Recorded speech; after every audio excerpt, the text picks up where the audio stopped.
My name is Terry Dudley, and I am here as a representative, as a career counselor with the Northeast Minnesota Office of Job Training. And I am meeting with a few of my people. We're going to talk about generations in the workplace. And so these are a few of my favorite people. We have Dave Cook, and Dave is with our agency. Hey, Terry, how are you? I'm doing great, Dave. I'm having a good time learning videos and kind of making a fool out of myself in the process. But no greater fool than Siri's trying to make of me right now. I heard that. Yeah, I heard that too. I pretty much threw the phone across the way. Lesson number 1 in technology when you're doing video work is have your technology ready. Lesson number 2, shut Siri up. Yeah, and then maybe not get so red when Siri comes on, huh? Oh, it's the sun. It's just the sun. Yeah, that's real sunny. Dave, that is such a great point, because I didn't even think to turn Hey Google off, and now I said that. Uh-oh. This is exactly why we're doing this video. Dave's daughter is here with us, and she's about her work experience during coronavirus. And then we also had Tristan, and he's going to talk to us about his work experience during coronavirus. And also, we're just going to talk a little bit about generations in the workplace, which is a really brave thing to do, because we have 2 older workers here and we have 2 younger workers here. And so I'm sure we're going to have some interesting stuff come out of that. So who wants to start? Well, first of all, I want to start, Terry, and say we don't have 2 older workers here. I don't know where you sit, but I am not an older worker. You're looking fine from here. Thank you. And actually, I think it's just a really good example of doing a video in your car and what you got to, deal with in that circumstance, in a pinch, right? Exactly. Were you at work today then, Tristan? Well, in a way, actually, I'm an independent contractor. I do Instacart, so I'm grocery shopping. Oh, it's fantastic money, though. Yeah, that's always been a good job from what I've understood. It's really great. I'm making a lot more than I do at my normal job. Yeah. Surprise me at all. Aves, what are you doing today? I'm working from home. I work for a school district, so I am on my computer all day, every day. I'm an ASL sign language facilitator, so I pretty much stare at a computer screen and then stand exactly where I'm standing and present, record myself. This is pretty much what I do right now. So it's the first time I've worn pants, though, in a while. Like real pants. Obviously, I was wearing, jammies, but... Tell us a little bit about working virtually. How's it different? I mean, so many people that are going to be watching this are not even able to fathom what it looks like to work virtually every day. Well, it definitely drains all of your batteries, and I mean that in, your computer, your phone, and then by the end of the day, you've really not been doing a lot. You've been kind of sitting. So you're kind of tired, You haven't really gotten formally ready for the day like you usually do. So it's definitely not you have to make your own routine. You have to make sure that you get up, exercise, move around. Otherwise you're just sitting in your chair all day, What do you think is, so when you're saying that, I'm wondering about how you set up a schedule. You said, you're really not doing anything, but for boomers and Xers, that's awful. I mean, sitting around not doing something all day, I feel like I should be let go. How do you manage to accomplish what you need to accomplish, and yet, like you said, really not have a structured schedule? Right. Well, you make sure you wake up on time. I think that's one of the biggest issues about people that I've heard of working from home is that they're like, my sleep schedule's out the window. I wake up at 1 and I go to bed at 5 a.m. Just because I can, And so from what I hear, that's a big issue. So setting up your own schedule, making sure that you can work when you need to work. And I'm getting up right now at 6:30, ready for work at 7:30. And it's a lot of Google Calendar, a lot of Google Drive, a lot of Gmail, making sure that I am exactly where I'm supposed to be. I also like a good old handwritten list from time to time to make sure that I have everything that I wanted to get done get done. I also like the flexibility of being able to work from home, because I know that I can produce something of more quality if I'm given the freedom to make it when I need to make it. So if someone looks at me and says, hey, you need to get all 3 of these things done today, I know for a fact that I'm going to give a poorer quality work than if I have the time to make my schedule, make sure that I can get it by a deadline maybe in a week, like these 3 are due in a week. I know that I can make a quality product. And if they trust me to do it and use my time wisely and pay me for it, that's probably the best situation for me, because I know that what I'm giving out is what I'm proud to put out. That is such great information, Avery. I'm just amazed at all the information that you just passed on to us. Or I'd like to hear from Tristan and what your job is like, how this is going for you during coronavirus. To be honest, not a ton has changed at work. We really anticipated a big drop in business and a big drop in non-essential things like people coming in and making copies or shipping, just like trivial little gifts. But we haven't really seen that. Okay. We've been about steady year. Sorry, what? So earlier you talked about that you're delivering, you have a delivery job, but you also work at the UPS store. Right. Yeah, so I'm working at the UPS store about 35 hours a week. And then on my off days, I've been doing Instacart, and that makes money classified as an independent contractor. So I am just trying to fill all of my time with productivity so I can come out of this with a lined bank account. Yeah. That's a really great way to be spending your time. So there are jobs out there that people can do right now, even if they're not, their traditional career path. There are things they can do and Yes. have found that avenue. Yeah, absolutely. I think a lot of people wouldn't. I mean, Instacart and those types of gig jobs are newer. Like a lot of people wouldn't think about that. And yeah, you're absolutely right. I mean, I know a lot of my friends have recently started doing stuff like that, like Instacart. I heard about it from a friend. And it's great. I mean, you're making more money than you would at a minimum wage job for sure. And it's a great way to fill time. Wow. It's really interesting, Terry, how over the years the gig economy has gone up and down. I mean, my side businesses on the radio and as a public address announcer in sports. Those are the things that fund the fun things. But there were years when, the gig economy was down. And now, like with Tristan, I think the gig economy, especially in this COVID time that we're in, the gig economy is starting to take back off. Yeah. Definitely.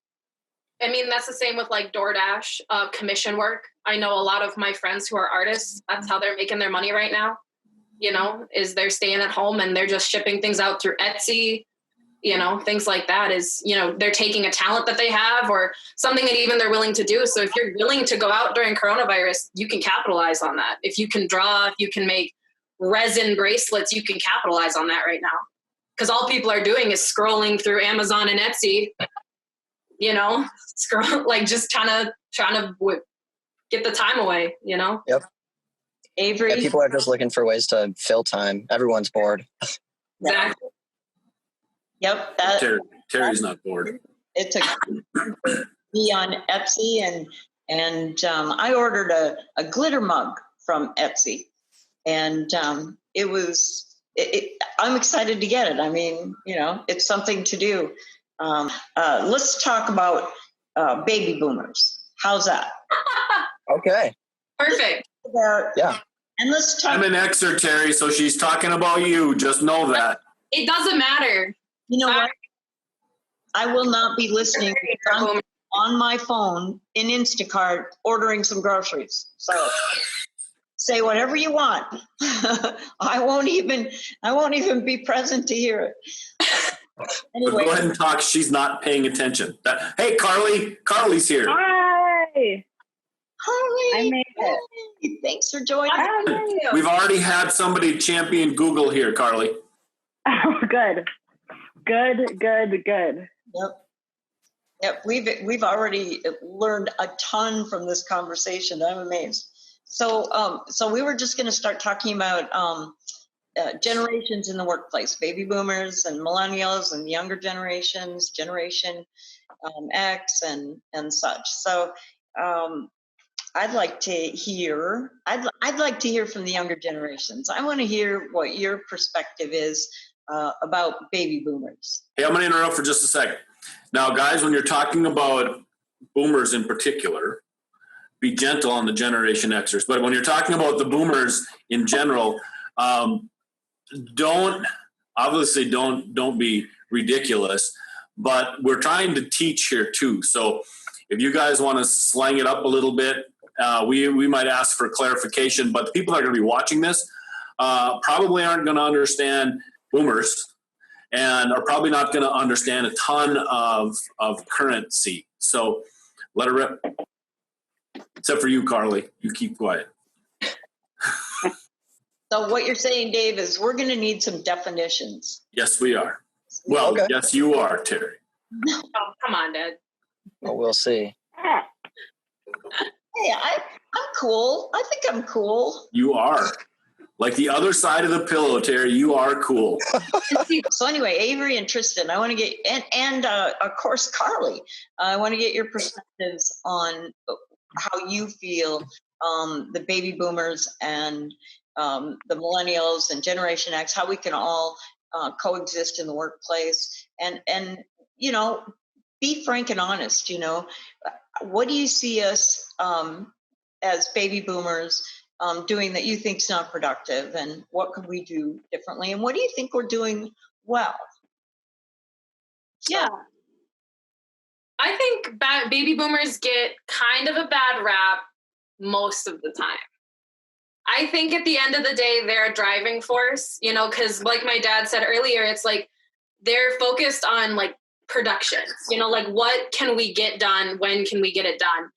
And they're kind of what helps people who are worried. Like I would say that my generation, we're more focused on being self-sufficient, kind of working on being more independent. We prefer it from my experience.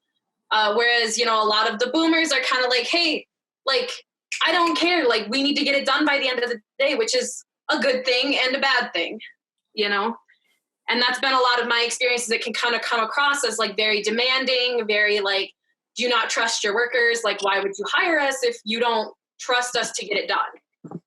That is so well said. I like how you said that. Tristan, is that right? Is it right that the boomers and the Xers tend to, demand production and get stuff done here? Let's go.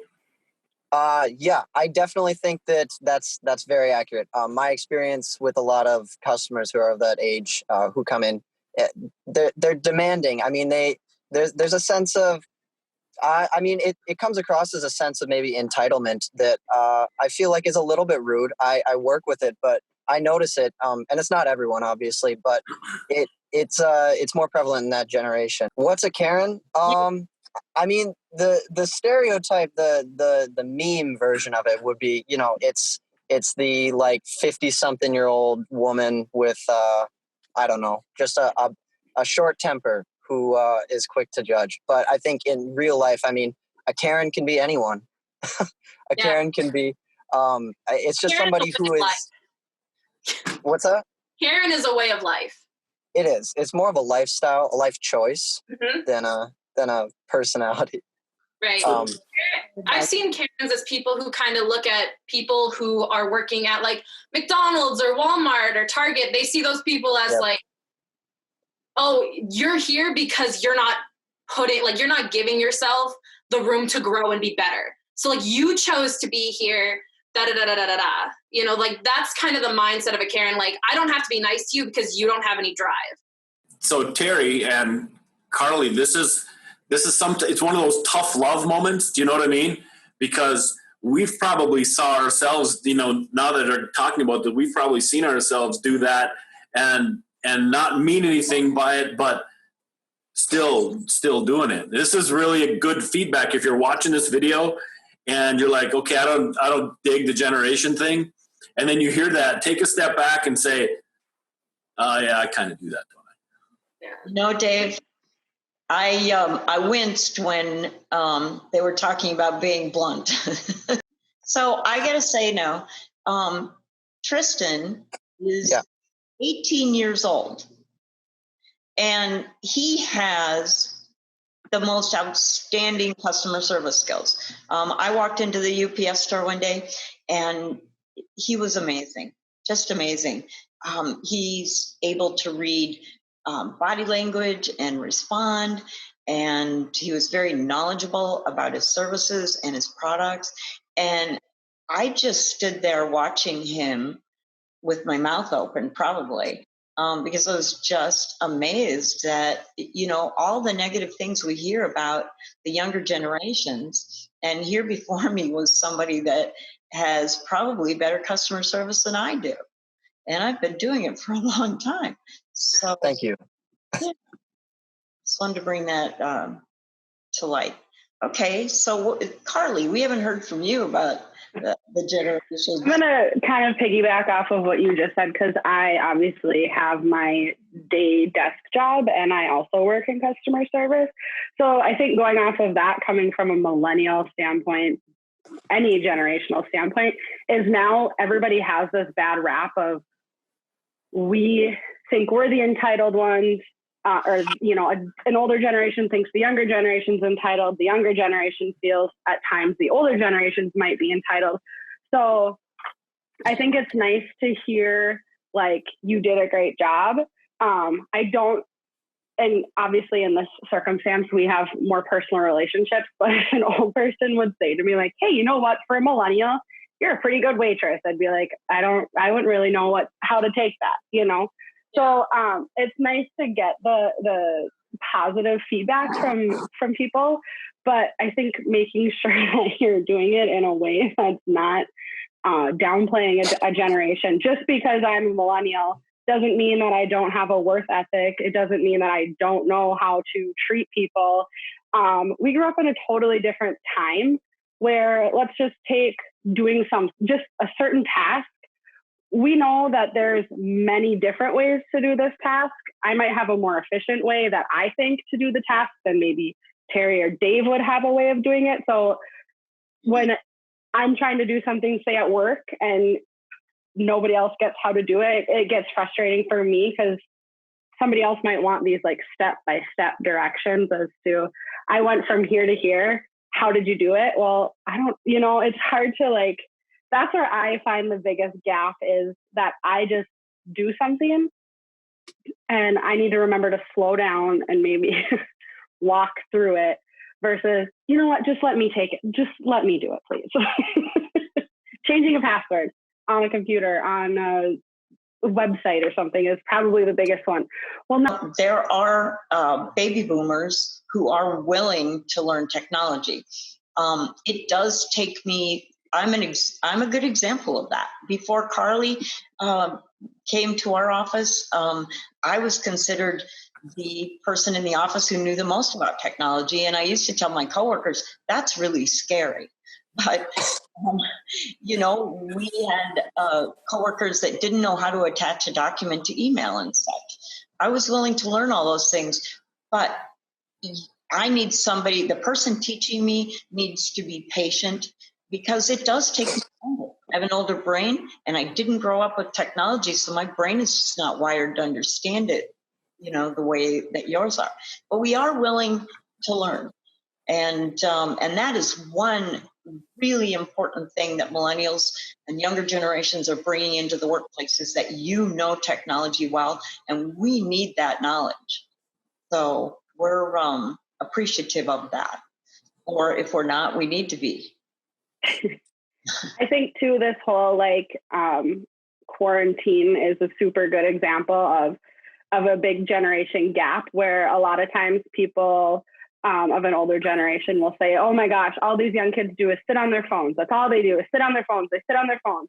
We've been connected to people by our cell phone for so long that quarantining, does it stink? Yeah. Is it boring? Yeah. But look at the five of us right now. How many families had Easter as a family on Zoom? That would a grandparent have even known how to connect to somebody if it wasn't for the younger generation who's always on their cell phone or always using technology, like this kind of stuff wouldn't have happened in this particular time in our life that we're kind of going through if it wasn't for these younger kids, if you will. Not saying only the young kids know how to do it, but you know what I mean? Where it's like, I don't know, I've used FaceTime with my grandparents who it's like, they never would have known how to do that. Or they wouldn't have, but just the way of being able to connect, like we've been connected for so long through so many different platforms that, I mean, I don't like sitting at home all day, but I'm like, well, I just kind of do my thing. And now I don't get yelled at for being on my phone all the time, if that's what it might be. Not saying I sit on my phone all the time anyways, but I think that's a big generation gap as well, is the whole thinking, not necessarily even just taking the term lazy onto that, but just that kids are always on their phone. Kids are always on their phone. Well, there's times where I'm around my parents and they're on their phone more than I am. So it kind of goes both ways. But I think that way, bridging it is super cool through the technology that we do have these days in this time that we're going through. Yeah, I think a lot of the stereotypes. Let me just say this. Okay, millennial. I don't know. I don't know about that. That's not working, huh? That's not working. Okay, I'm sorry. What were you going to say, Avery? Well, I was just going to say that, like, I think a lot of these stereotypes actually, like, I mean, if you think about it, like, every single person who's had an experience with another person can't say that, like, oh, all my experiences with people over the age of 50 have been super awful and negative and da-da-da-da-da. Like, everyone probably has, like, one or two stories where it's like, you know, oh, this was really bad and da-da-da-da-da. But I think what makes it a stereotype as much as it is now is how easily we can all get that information. So, like, if someone from Colorado had a bad experience with an old lady, right, they can put it on the internet and I can read about it and I'll be like, God, old people suck, you know? Mostly what Twitter is. That's most of the app. And so it's like having that information so easily accessible. And so when you're mad, you can be like, ah, look, this happened to me at work today. And it also happened to 1,455,000 people on Twitter.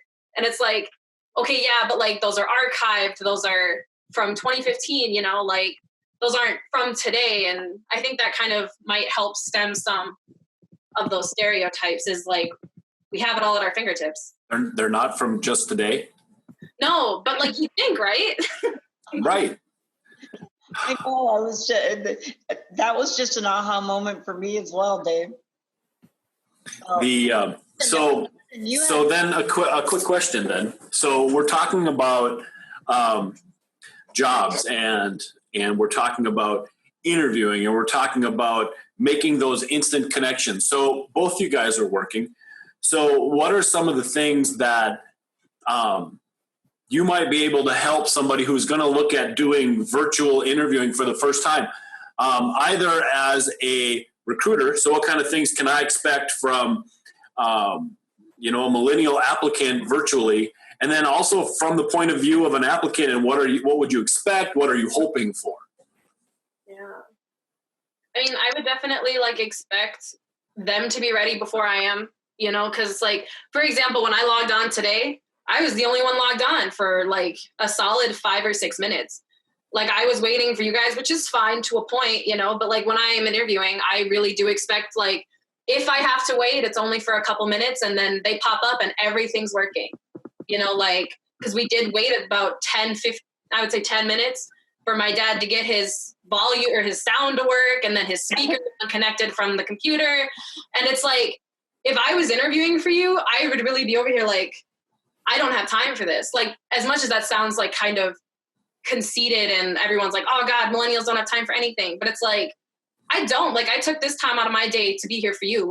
You're the one looking for someone to work for you, not me, And that's kind of the perspective as an applicant one would have, is you have a role to fill. You have 1,000 people who can do it, but you're the one who needs somebody. What's crazy is we sit around with a bunch of recruiters and they say the exact same thing, just on the flip side, So it sounds like there's a place that we can probably meet, and that's even though it's virtual, be on time and ready to roll when you say you're going to be on time and ready to roll. Right. And if you need to practice.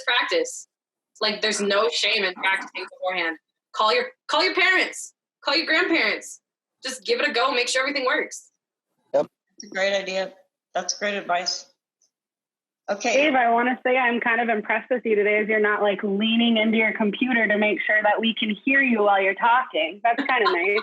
You've been sitting like the same distance away from the screen most of the time. Refer to a different video. Yes. See, I got better speakers now, Carly. That's the thing on the phone. The speakers weren't that good, so I had to make sure you could hear me. Yeah. Okay. Boomer. How's my volume today, Carly? You're doing pretty good too. There's just times where I think we were like, I don't know if we yell to be heard over other people or if we were thinking we need to yell to be heard. Dave is a little loud, but that's all right. That's Dave. So Tristan, what about you? Yeah. Same thing when you're talking about being an interview, if it's virtual, your expectations as an interviewee, what are you thinking? What are you hoping for? What are you expecting? Well, I mean, I've never actually had a virtual interview before for a job or anything, but I would say going into that, I would expect, I tend to agree. I would expect that they're going to be as competent with the technology as I know that I will be, because I'm comfortable with stuff like that. So I would expect that whoever is interviewing me should be comfortable and competent with what they have. But I mean, I allow a margin of error. I understand if you can't get something working, because I totally understand. And I see, Terry, you mentioned it before, just older generations just don't seem to have the same manner of understanding of technology. Like I come across new technology or a new phone or something, and I can pretty easily figure out how to use it, even if I never have, just because it's all similar enough. But that mindset is it's specific to younger people. So I mean, I understand, and I allow for error if someone's having a tough time with their tech. It wouldn't get on my nerves until it goes too far, until it lasts too long. You know, Tristan, I really appreciate that because, you know, it's not that we don't want to learn. As I was working on the virtual job fair the last few weeks, and I was making up Facebook ads and figuring out how to get those up and running on Facebook. I can't tell you. I mean, I ended up in tears twice just trying to get that done and navigate the Facebook glitches, because there's glitches that are always going on and things like that. And so I appreciate that. You know, I mean, it really is sincerely more difficult once we're older. So, Terry makes a really great point as far as being involved in technology and the frustration level that if you haven't done it before, that you can certainly have. When you're dealing with social media guys, how do you best find, or maybe even what platform do you find most useful in more professional? So I guess what I mean is maybe you're shopping, maybe you're looking for work, maybe you are connecting with other professionals. Are there any specific platforms or any rules or mores that a boomer or an Xer might screw up? Well, I would say, as far as professionalism, I would probably say Facebook is the way to go for a professional work environment. But I would also say that you're really going to connect and get a better reaction from a lot of younger people if you're on Instagram or Twitter. If you have a presence on those sites, people are going to see that and they react differently. Because when I look at a Facebook page, it's a lot different from how I look at somebody's Instagram page. So I would say for professionalism, definitely go Facebook, but keep everything in mind. Yeah, because like at the end of the day, I know a lot of people who I am in like the same generation as. They're not looking for somebody to pay them. They're looking for someone to they have to spend 40 hours a week, right? With these people. So they're not just looking for, you're going to give me money and that's the end of the transaction. Like they're looking for friends. You know what I mean? Like I'm going to have to be with you for 40 hours a week. I want to like you. And the best way to come across not only as professional, but also as an approachable company is to have things like Instagram, Snapchat, Twitter, Facebook. Like, make sure you're checking all the boxes. And what kind of things would you share then there? If I'm a professional company, I'm looking to interview and you're doing a little bit of research on the company, what are you looking for? Where and what? Great. So like I personally, my platform of choice is Instagram. That's the one I constantly scroll through when I'm bored, even if I've already seen it 1,000 times. So it's like ads, I kind of might scroll by, you know? So, but if you have like an active account, you know, like, and you're posting pictures of, you know, you can make fun of your coworkers, like in a gentle teasing way, you know, you can post pictures of where you are. Like, Duluth is beautiful. If you're going on a hike, take a picture, you know, be like, and it doesn't have to be cheesy, like I'm hiking towards my goals. Cause like, I'm going to look at that and be like, oh, yikes, got it. But like, you can just be like, look how pretty it is. Like, we're so blessed to be in this awesome city, you know, like stuff like that. Not everything has to be selling me something. And with how attuned we are to social media, like I know when you're trying to sell me something.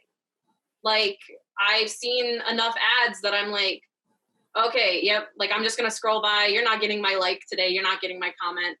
But like, if you can trick me, you can post an ad without it looking like an ad. That's when I'm going to be like, oh, this is interesting. You know, it's going to capture my attention. I think that there are two pretty distinct ways that companies have a presence on things like Instagram, specifically Instagram, I'll say. A company that's got an Instagram presence, but to millennials and younger people, these companies frequently, they come across as old people trying to fit in on Instagram. So you really have to, I would say a lot of companies do not give enough attention to how they come across on Instagram. I think an important part for anyone who really wants to have a successful platform is to have someone young and who is involved in that ecosystem to give relevant advice. Because anyone can get on Instagram, but if you want to, like you said, Avery, if you want to come across as a company that is approachable and not just some company that's putting out an ad, you have to know how to do it. Because young people are very finely attuned to the, as we would say, vibes, and the different vibes that come across from that. Exactly. And so Tristan and Avery and Carly, exactly why we included you on this video today is because we know that you can reach the younger generations a whole lot easier than we can. And you know, we as baby boomers, we do have, we have a very strong work ethic, for sure, overboard. And we're annoying as heck, you know, in the workplace. I know that, you know, I've changed a lot of things in recent years on the advice of younger people, especially my son. But I was always announcing when I was coming in early and when I was working late, you know, and it kind of like, you know, with this expectation that everybody else was going to work as many hours as I was, you know, and if you're not, then you're not really doing a good job, kind of a thing. And I've really, really changed my perspective a lot on that. So two things, Terry. One, Carly Sheevan comes to work in high heels when you and I are there in shorts and sweatshirts.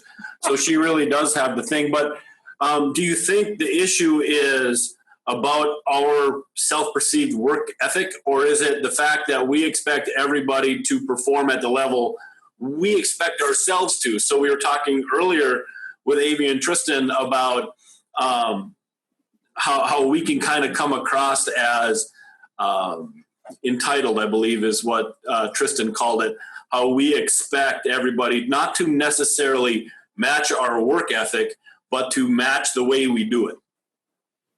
Does that make sense? I mean, coming to work early, right? We come to work early. If we're not there a half hour early, we're not there, right? If we're not wearing something professional, we're not professional. And so we put that expectation out on other people.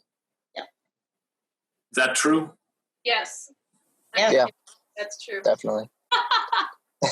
And by the way, I'm wearing heels. Very nice. Not even wearing. You're hysterical, Terry.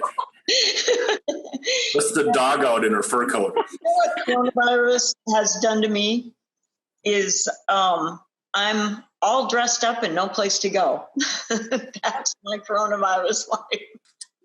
I'm sorry, you guys. I love clothes. I don't care what generation you are. I'm not giving up my clothes. So moving Terry on. will like come and start talking about brand names, and I'm like, I go to Old Navy and buy anything for $2 on sale. So she's like, no, this one fits body types the best this way. This one does this. And I'm just like, I got my mom jeans. I'm cool. I was going to say $10 leggings from Old Navy. Yep. If it's not on sale, I'm not buying it. Exactly. Yep. No, I completely understand that. It's like half my wardrobe is just gifts because it's like, Oh, yeah. like this is what I need. I put that out to people and it's like, otherwise I'm going to buy it and I'm going to get the cheapest version I can because that's how I save money, Then we got fashionista over there. I think we've covered a lot. And what I'd like to talk about now to wrap things up are, you were talking about old people trying to look cool on Instagram and Twitter and such. And, somebody tried to teach me how to do selfies. And I just deplore having to do selfies. I want nothing to do with them. It's like you put the phone up here, right? So that you so that your old neck doesn't show, right? But yeah, you want to get that jawline pronounced. Your chin and your nose stand out. That line's important. Say what? What, Avery? You got to get that jawline out. That jawline? Yeah. You remember what I said earlier? Angles are everything. Angles are matter. Exactly. Angles. That's great. I want to see Terry do the duck face. That's all I want to see before the day is over. There it goes. How's that, Dave? I'm not even just looking. like this. I will watch She's the so recording. unimpressed. So, are we seriously doing the selfie thing? I'll keep quiet. I mean, I know a lot of people, they're doing like their profile pictures that way. Like, I don't know a lot of people who are getting headshots done anymore. Like the only people I know who are getting professional headshots done are people in the business school, I thought you were going to say your dad. Oh, well, yeah, also my dad. But I'm pretty sure I took the last couple. Right. So that Good takes job. the professional right out of it, doesn't it? Just kidding. All right. So I have a question on top of what Terry had said, and that is, so sometimes it's tough to know the conversation if you don't know the slang. If you can help us with a couple of terms that everybody who is involved in virtual interviewing or even just virtual conversations, what are some of the key terms we need to know? That's tough. I don't know. Carly, Aves, you start this then? Tristan will jump in with all kinds of stuff, I bet, once the ball's rolling. Oh, yeah. It's hard to do on demand. Are we talking about specifically video conferencing or just digital presence? I think, just the digital presence, maybe even conversationally. I mean, I don't want to miss what it is you're saying. What are those words that I'm going to miss? And for sure, Terry's going to miss. I mean, like, I know that, like, if I'm having a normal conversation with somebody, like, we talked about vibes earlier. Like, I'll be like, man, like, I was walking past this guy and his vibes were off. Like, I literally call every woman I'm having a conversation with sis. It's like, sis, you won't even believe. Like, You say my guy a lot. I do say my guy a lot. That's just, like, when I'm talking to somebody, it's just like, yo, my guy, like, you would never believe what just happened.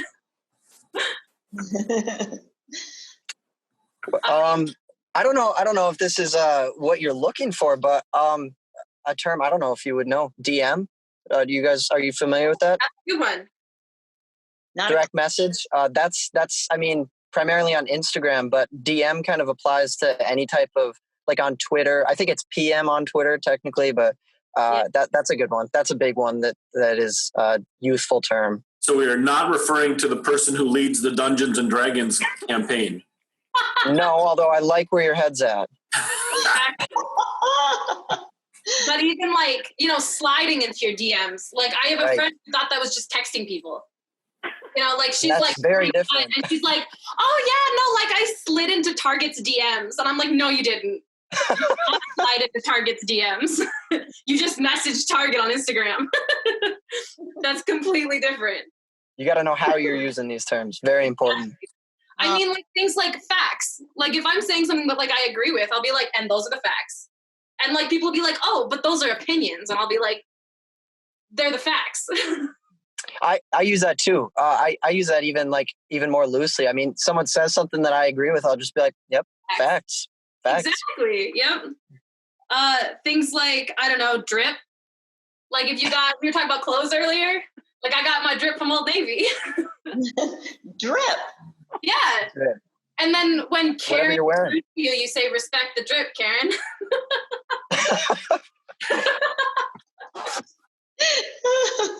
There's a lot. We're just getting I'm into not slang up in now. this. There's a lot. Yeah, There is a lot. Bountiful universe of slang words. it's true. All right, so let's see if I can use one here. So as we're talking, is that all the tea? Not all of it, but yeah. More or less, yeah. That's pretty good. Yeah, that's not too bad. And then if I say no cap, we got that too. Well, why are you saying it? Because I've got a couple of words that I'm just trying to throw out there to make it look like I know what in the world I'm talking about. I mean, on period, man. On what? On period. No cap. No cap. Look at Terry. All right, so we need to fill Terry in here. Lost. I would say no cap is just like, the truth. Like if you're just like telling the truth, it's like, and no cap. Another one that kind of means the same thing. You say like dead ass. It means dead just ass. I'm being serious. Yeah, seriously, and dead. Or it's like I would say dead ass is more like akin to like really, like dead ass. Yeah. Like You can use it as a question. Yeah, it's how you respond to like surprising news, but not like appropriate surprising news. And also, someone says something, you're like, really? Cap? Yeah, right. Exactly. Is there cap? No cap. Or like when you did something really nice, you like finessed it. Me and my friends say we sleeked it. If you do something really well. Yep. No, my friends are. It's like, oh yeah, no, I finessed the system, man. I got a free cup of coffee. Oh yeah. It's so bad. Right. There is a lot. There's so much of this. Yeah. I mean, like, the only other one I can think of is like when you gas somebody up. Gaslighting. I know gaslighting. Is that what you're like gassing somebody up? Gaslighting. You have a friend who's like looking really good. You're like, oh yeah, I get it. Like that's gassing them up. Oh. And gaslighting is different than that. Gaslighting is different than that. Apparently. Terry's just all sad. Oh. Hey, you knew what you were getting into when you asked this question. Yes, we did. That brings up another point. We all need to be brave. We need to put our egos aside, and we need to be humble, and we need to be brave and willing to learn from each other, both generations. We need. I think what we've come to talk about that at work is vulnerability. Like we were doing there just for fun. There's Dave throwing around two terms that he found on Urban Dictionary, but that's not what we're talking about when we talk about being vulnerable, right? We're talking about actually asking the question and learning from somebody. Yeah, I mean, and that goes the other way around too. It's like I want to learn how to like talk to you because at the end of the day, I'm talking to you. Like I'm going to try to match your dialogue. Like match where you're at. Like I'm not going to throw like bet into a conversation that I'm having with my father or like having with, someone professionally. It's like, I'm going to be like, oh yeah. Okay. Like seriously, like that's awesome. I'm definitely not gonna be like dead ass. I got the job. I definitely absolutely have different personalities when I'm talking with my average customer at work and when I'm talking with someone my age. I mean, it's a totally different vocabulary that I use. Exactly. Like there are things that like, if you're working the line at Target or something and somebody older than you comes up, it's like, oh, hi, how are you? Like, my name's Avery, really nice to meet you. But if like someone who I can tell is my age or like around my age, it's like, hey, what's up? How's it going? Like, you Definitely. know, yeah. When I'm at work, I mean, I try, I'm almost always like very professional on how I'm talking to people, but when it's someone my age, they walk in and I'm like, hey, how's it going? And it's just a loose conversation because people like to be talked to in a comfortable way, and that's different for everybody's. Well, and it's like, I feel like boomers expect a customer service voice. Yeah. I read somewhere on Twitter that it was like customer service voices are just like baby talk for boomers. I like that. It's like, that's how you soothe them. It's like, because if you're talking like this to somebody and when they expect you to be a certain way, like, no, I'm going to be like, hi, yeah, whatever I can do for you, however I can help, you know, because that just makes them feel more like, oh, yeah, this is better. At ease, yeah. Well, and that's what we're used to. And, you know, it's funny that we're used to that when vulnerability is actually very, very new to baby boomers in the workplace. You didn't show your vulnerability at work. Mm-hmm. We didn't want to hear about your personal life at work. That wasn't appropriate to talk about your personal life or your feelings or anything in that personal realm. And but I'm finding I'm liking the vulnerability. I'm liking the honesty, the frankness, talking about where you're really at. It makes it easier to move on for that day. Mm-hmm. So I think it's a really positive thing to. I'll tell you what, Terry, and guys, I think that if you're in a situation right now where you're looking for work and you're going on to the job fair, right, the virtual job fair, and you're connecting with people online, and if you aren't, you know, if this is your first time or your 10th time or this is old hat, I think one of the things that we're saying is it's okay to actually, you know, be yourself, but also be aware of the person that you're talking with. You know, like Tristan and Avery were saying, you know, leave your casual vernacular on the side when you're talking to somebody who, you know, isn't communicating the same way. So use your customer service voice if you're working with Terry or I, but also incorporate it if you're talking to somebody. You know, it's like we talk with, you know, lingo for a specific job even. You know, if I'm applying for a safety job and I don't use any safety terms, they're going to know I don't know what I'm talking about. You know, and it's kind of the same thing. If you're talking to somebody who can relate to you at the age you're at, or in the work site that you're at, you have to incorporate that to seem real. And vice versa. If you're dealing with somebody who is older or in a different industry and you try to incorporate all your own stuff, you're not going to seem real then either. Good point, Dave. Okay, so any other comments that anybody feels a real desire to share? I think we covered a lot of really good stuff. I really enjoyed this.